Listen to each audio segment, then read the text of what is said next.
జీవితంలో అనుభవం అనేది ఎదిగిన వయసును బట్టి రాదు, తగిలిన గాయాన్ని బట్టి వస్తుంది. నిర్ణయం తీసుకున్నాక దారి ఎలా ఉన్నా కూడా గమ్యాన్ని చేరాల్సిందే.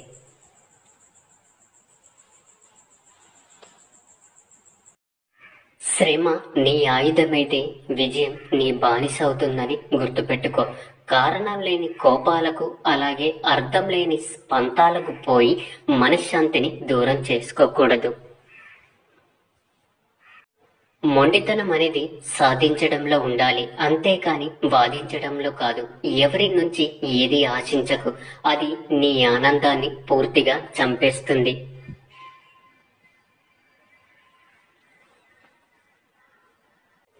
మన చుట్టూ ఉన్న మనుషులు ఎలా ఉంటారంటే, ఎదిగిన వాడి పరిచయం కోసం ఎగబడుతూ ఉంటారు, కానీ మనకి పరిచయం ఉన్నవాడు ఎదిగితే మాత్రం తట్టుకోలేరు, కాదంటారా?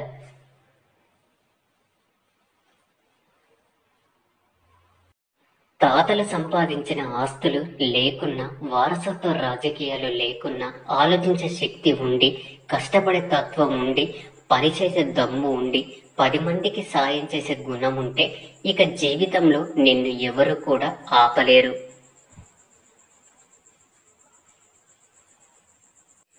ఏదైనా సాధించాలనే తపన మన సామర్థ్య లోపాలను, అలాగే బలహీనతను అధిగమించేలా చేస్తుంది.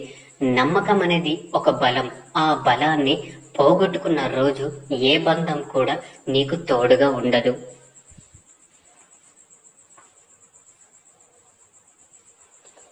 నీ శత్రువుల్లో ఎక్కువ శాతం ఒకప్పుడు నీ నుంచి సాయం పొందిన వారే ఎక్కువగా ఉంటారు, కాదంటారా? నువ్వు నమ్ముకున్న కష్టం నిన్ను గొప్పవాణ్ణి చేయలేకపోవచ్చు, కానీ ఎవరి ముందు చెయ్యిని మాత్రం చాచనివ్వదు. కష్టాన్ని నమ్ముకున్న వాడు ఎప్పుడు కూడా కష్టాల పాలు కాలేడని మర్చిపోకు.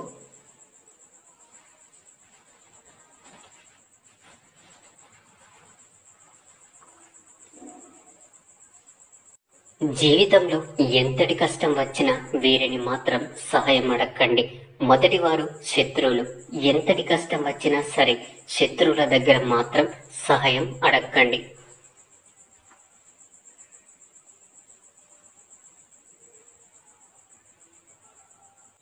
ఎందుకంటే శత్రులు వారు మనల్ని ఎలా నాశనం చెయ్యాలా అని, ఎలా అంతం చెయ్యాలా అని ఎదురు చూస్తూ ఉంటారు.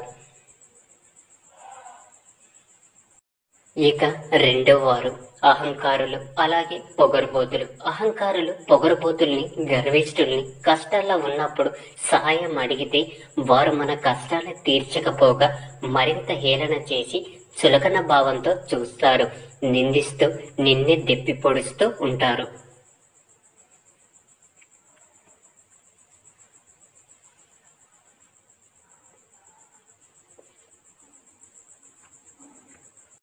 కాబట్టి ఇటువంటి వారిని సహాయం ఎప్పుడు కూడా అడగకూడదు. ఇక మూడో వారు ఈర్ష్య, ద్వేషం, అసూయ కలిగిన వ్యక్తులు. మనమంటే గిట్టని వారు మనపై ఈర్ష్య, ద్వేషం, అసూయ నింపుకునే వారిని కష్టాల్లో ఉన్నప్పుడు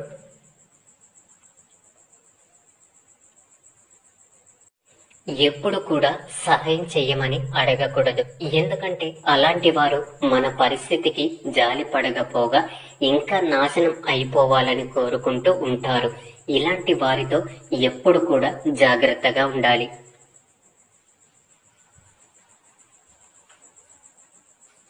ఇక చివరి వారు తాగుబోతులు, అలాగే తిరుగుబోతులు.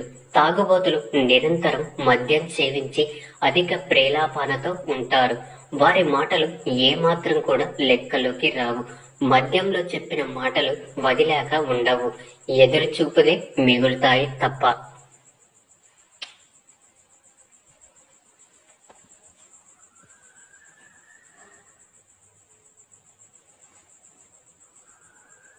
సహాయం మాత్రం ఎప్పటికీ అందదు. ఏడవడం తప్పు కాదు. ఆడదాని కన్నీరు చూసి కూడా జాలిపడని ఒక మగవాడి కోసం ఏడవడం తప్పు. అది ప్రేమికుడైనా, భర్త అయినా, ఇంకెవరైనా సరే గుర్తుంచుకోండి.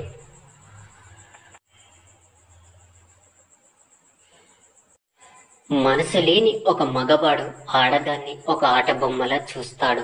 మనసు ఉన్న ఒక మగవాడు స్త్రీని ఒక ప్రాణమున్న దేవతలా భావిస్తాడు. ఇలాంటి వారు మీ జీవితంలో ఉంటే జాగ్రత్తగా చూసుకోండి.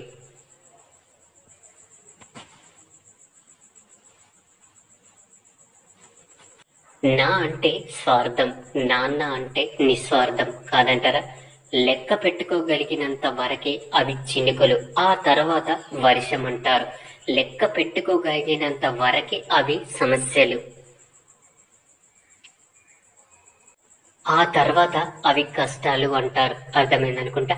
ఆలయాల్లో భగవంతుడు అడగకుండానే వేలకు వేలు హుండీలో వేసే మనం గుడి బయట బిచ్చగాళ్ళకి రూపాయి వేస్తే ఎంతగానో ఆలోచిస్తూ ఉంటాము.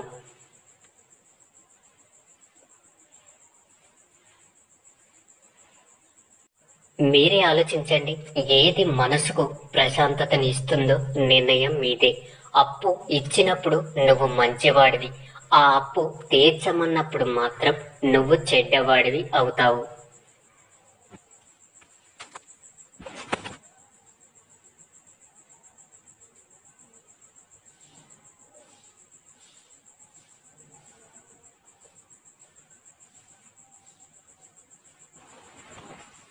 కాదంటారా? డబ్బుల విషయంలో నువ్వు కాస్త జాగ్రత్తగానే ఉండు. ఎందుకంటే డబ్బు మిత్రుడి కంటే కూడా శత్రువుల్ని ఎక్కువగా పెంచుతుంది. అర్థం చేసుకోండి.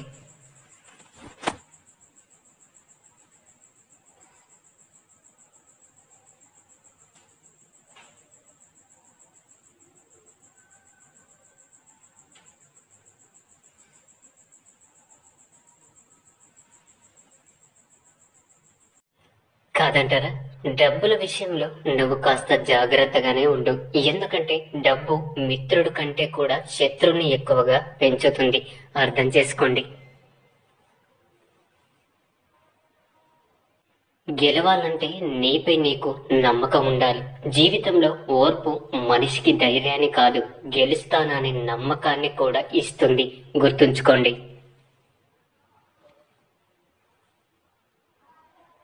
ఒకసారి గెలిచి చూడు, అది నువ్వు పడిన ఎన్నో అవమానాలన్నిటికీ కూడా తప్పకుండా సమాధానం చెప్పగలదు.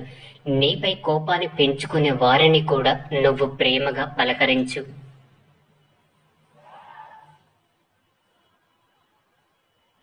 ఆ పిలుపు వారిలో ఉన్న కోపాన్ని కొంచెమైనా తగ్గిస్తుంది.